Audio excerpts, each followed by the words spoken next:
तुलसी को जल देते समय बोलने चाहिए, ये 3 शब्द सभी मनोकामनाएं पूर्ण हो जाती हैं। दोस्तों, आज के इस वीडियो में हम जानेंगे तुलसी को जल देते समय क्या बोलना चाहिए। एक बार की बात है, देवी सत्यभामा ने भगवान श्री कृष्ण से तुलसी को जल देने का महत्व पूछ लिया था। तब भगवान श्री कृष्ण ने उन्हें उसका महात्म्य सुनाया था। आगे देवी सत्यभामा कहती हैं, हे स्वामी, आपने मुझे तुलसी को जल देने का महत्व तो बता दिया है, किंतु अब मेरे मन में यह जानने की जिज्ञासा हो रही है कि तुलसी को जल कैसे देना चाहिए। तुलसी को जल देने की सर्वोत्तम विधि कौन सी है तथा तुलसी को जल देने का मंत्र कौन सा है, और तुलसी को जल देने किस प्रकार जीवन धन्य हो जाता है। कृपया आप मुझे इन सभी प्रश्नों का उत्तर दें। तब भगवान श्री कृष्ण देवी सत्यभामा से कहते हैं, हे प्रिय, जिस प्रकार से मैंने तुम्हें तुलसी का महात्म्य सुनाया है, उसी प्रकार से तुलसी को जल देते समय बोले जाने वाले मंत्र का भी बड़ा महत्व है।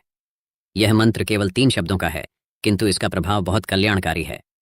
जो भी मनुष्य नित्य तुलसी को जल देते समय अपने मुख से केवल ये 3 शब्द बोल देता है तो साक्षात लक्ष्मी उसके घर में प्रवेश करती है, उसकी दरिद्रता समाप्त हो जाती है, उसे धन धान्य की प्राप्ति होती है। वह मंत्र बताने से पूर्व मैं आपको तुलसी के इस मंत्र का महात्म्य सुनाता हूँ। इस महात्म्य को सुन लेने मात्र से ही मनुष्य के समस्त पाप नष्ट हो जाते हैं। उसे 100 वर्षों तक तुलसी को जल देने का पुण्य प्राप्त हो जाता है। इस कथा को आधा अधूरा सुनने से बहुत बड़ा पाप लगता है, इसीलिए हे देवी, आप इस कथा को ध्यान से पूरा जरूर सुने। देवी सत्यभामा कहती है, हे प्रभु, मैं इस कथा को पूरा अवश्य सुनूंगी, आप मुझे तुलसी के मंत्र का महात्म्य सुनाइए। श्री कृष्ण कहते हैं, हे देवी सत्यभामा, दक्षिण में एक अत्यंत शोभायमान नगरी थी। उस नगरी में सुशर्मा नाम का एक खोटी बुद्धि का ब्राह्मण रहता था। पापियों का तो वह शिरोमणि था। उसका जन्म एक ऐसे ब्राह्मण परिवार में हुआ था जो पाप कर्म करने वाले शास्त्र ज्ञान से शून्य थे। वह जन्म से तो ब्राह्मण था, किंतु कर्म से वह अत्यंत दुराचारी था। वह न पूजा पाठ करता, न ध्यान करता, न जप, न होम और न ही अतिथियों का सत्कार करता था। उसके द्वार पर आए अतिथियों को बिना दान किए ही क्रूरतापूर्वक भगा देता था। स्त्री लंपट होने के कारण वह सदैव ही पराई स्त्रियों में आसक्त रहता था। उसे मदिरापान करने की भी आदत थी, साथ ही वह मांस खाया करता था। वह दिन में खेत में काम करके पत्ते बेचकर जीविका चलाया करता था और रात्रि में वेश्याओं का सेवन करता था। इस प्रकार से उस ब्राह्मण ने अनेक वर्षों तक जीवन व्यतीत किया। फिर एक दिन वह दुर्बुद्धि सुशर्मा बेचने के लिए पत्ते इकट्ठा करने के लिए एक आरशी की वाटिका में घूमने लगा और पत्ते तोड़ने लगा। तभी एक काल रूपधारी काले सर्प ने उस ब्राह्मण को काट लिया और उसी समय पर उसकी मृत्यु हो गई। उसके बाद 2 यम के दूत उसे लेने के लिए उस स्थान पर प्रकट हुए और उसे उठाकर यमलोक ले जाने लगे। मार्ग में वह यमदूतों के सामने बहुत विलाप करने लगा, हे दूतों, मुझे कहाँ ले जा रहे हो? मुझे छोड़ दो, मेरे प्राण बख्श दो। किंतु यमदूत उसे यह कहते हुए ले जाने लगे, अरे दुष्ट ब्राह्मण, तेरे पाप कर्मों के कारण तुझे सांप ने काट लिया है। अब यमराज तुझे अवश्य घोर नरक में डाल देंगे। फिर यम के दूत उस ब्राह्मण को लेकर यमलोक पहुंचते हैं और यमराज के सामने खड़े हो जाते हैं। चित्रगुप्त उस ब्राह्मण का लेखा जोखा निकालते हैं और यमराज से कहते हैं, हे धर्मराज, इस ब्राह्मण ने बचपन से लेकर मृत्यु तक पाप ही पाप किया है। इसने कभी कोई पुण्य का काम नहीं किया है। फिर धर्मराज अपने दूतों से कहते हैं, हे दूतों, इस घोर पाप करने वाले ब्राह्मण को उठाकर ले जाओ और इसे नरक में डाल दो। फिर यम के दूत उस ब्राह्मण को ले जाते हैं और नरक की भयंकर अग्नि में धकेल देते हैं। अनेक वर्षों तक नरक में सजा भुगतने के बाद उस ब्राह्मण को दूसरे जन्म में एक बैल का शरीर मिलता है। बैल का जन्म पाकर वह बोझ उठाने का काम करने लगा। उसका मालिक उससे दिन रात काम करवाने लगा। फिर जब उस बैल की शक्ति कम हुई तो उसके मालिक ने उसे एक लंगड़े आदमी को बेच दिया। उस लंगड़े आदमी ने उस बैल को खुद का बोझ उठाने के लिए उपयोग किया। वह उसकी पीठ पर बैठकर घूमा करता था। इस प्रकार से उस बैल ने 8 वर्ष तक उस लंगड़े आदमी का बोझ उठाया। फिर एक दिन वह लंगड़ा आदमी उस बैल की पीठ पर बैठकर किसी ऊंचे पर्वत पर जाने लगता है।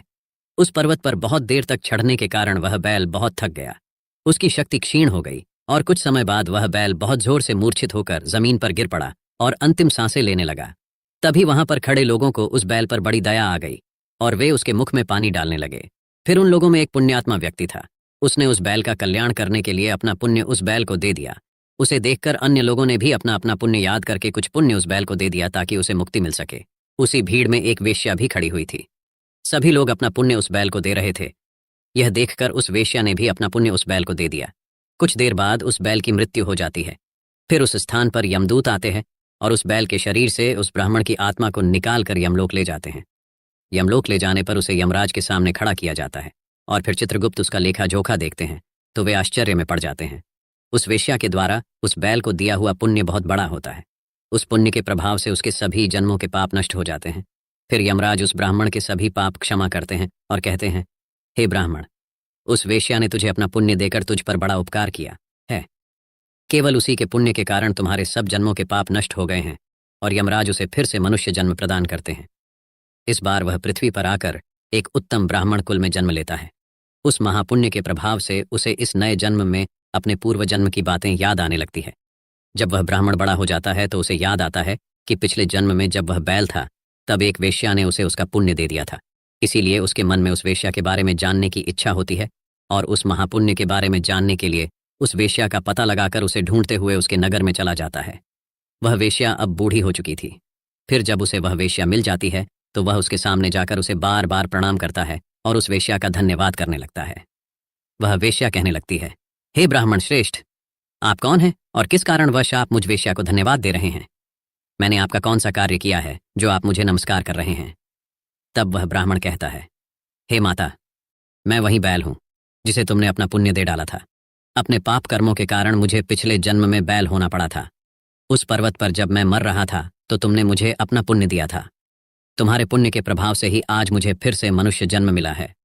तुम्हारे द्वारा दिए गए उसी पुण्य के कारण मुझे अपने पूर्व जन्म की सारी बातें याद हैं।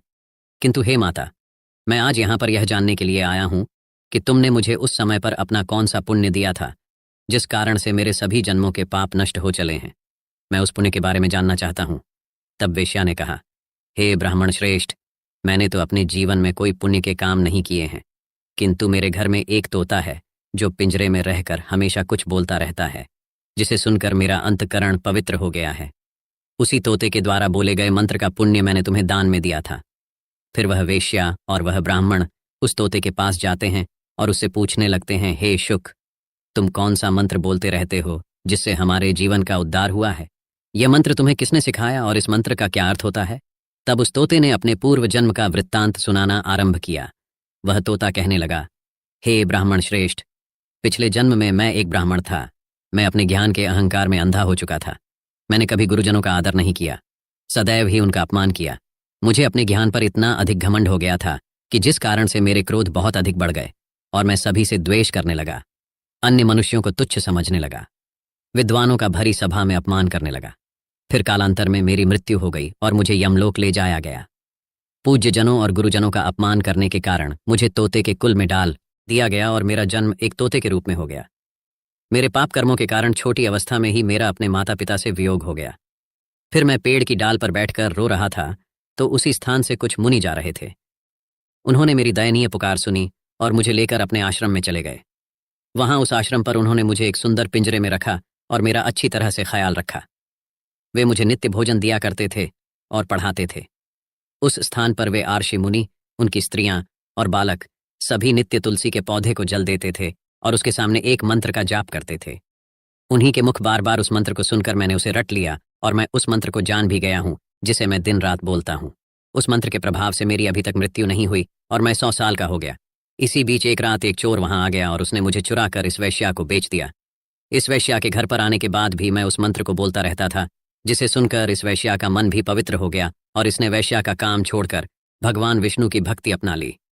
इस मंत्र के प्रभाव से मेरे पूर्व जन्मों के सारे पाप नष्ट हो गए। हे ब्राह्मण श्रेष्ठ, उस मंत्र के प्रभाव से आप भी पाप मुक्त हो गए हैं। इस प्रकार उस तोते ने उस ब्राह्मण को और उस वैश्या को सारा वृतांत सुना दिया, जिसे सुनकर वे अति प्रसन्न हो गए और फिर वे दोनों भी रोज तुलसी को जल देकर उस मंत्र का जाप करने लगे। फिर वह ब्राह्मण, वैश्या और वह तोता तीनों उस मंत्र के प्रभाव से दिव्य विमान में बैठकर विष्णु लोक को चले गए। श्री कृष्ण कहते हैं, देवी सत्यभामा, देखा आपने, इस एक मंत्र के प्रभाव से उस तोते के, उस ब्राह्मण के और उस वैश्या के सारे पाप नष्ट हो गए। इसलिए प्रत्येक मनुष्य को प्रतिदिन तुलसी को जल देकर इस एक मंत्र का उच्चारण अवश्य करना चाहिए। हे देवी, वह मंत्र इस प्रकार है, इसे तुम ध्यान से सुनना। ओम वृंदावनीय स्वाहा, ओम वृंदावनीय स्वाहा। श्री कृष्ण कहते हैं, जो भी स्त्री नित्य तुलसी के समक्ष इस मंत्र का उच्चारण करेगी वह सौभाग्यशाली बनेगी, और जो भी पुरुष तुलसी के समक्ष इस मंत्र का उच्चारण करेगा उसे अक्षय धन की प्राप्ति होगी। जिस घर के सामने तुलसी की पूजा होगी उस घर में साक्षात लक्ष्मी वास करेगी। तुलसी का यह मंत्र समस्त फलों को प्रदान करने वाला है, अतः जो भी तुलसी के सामने इस मंत्र का उच्चारण करता है उसे समस्त सिद्धियां प्राप्त होती है। स्त्रियों को प्रतिदिन स्नान करने के बाद अपने बाल बांधकर मांग में सिंदूर भर के तुलसी को जल देकर इस मंत्र का उच्चारण अवश्य करना चाहिए। इससे सभी दोष नष्ट हो जाते हैं। रोज शाम को तुलसी के पास घी का दीपक जलाना चाहिए और उसके पास बैठकर भगवान विष्णु की आराधना करनी चाहिए। इससे घर में धन धान्य की प्राप्ति होती है। मासिक धर्म के दौरान स्त्री को तुलसी की पूजा नहीं करनी चाहिए, इससे घोर पाप लगता है और स्त्री की दुर्गति हो जाती है। यह कथा साक्षात भगवान श्री कृष्ण ने देवी सत्यभामा को सुनाई थी। यह कथा आपको कैसी लगी कमेंट में जरूर बताएं। साथ ही कमेंट में जय मां तुलसी जरूर लिखे। चैनल धर्म किनारा को भी सब्सक्राइब कर ले। धन्यवाद।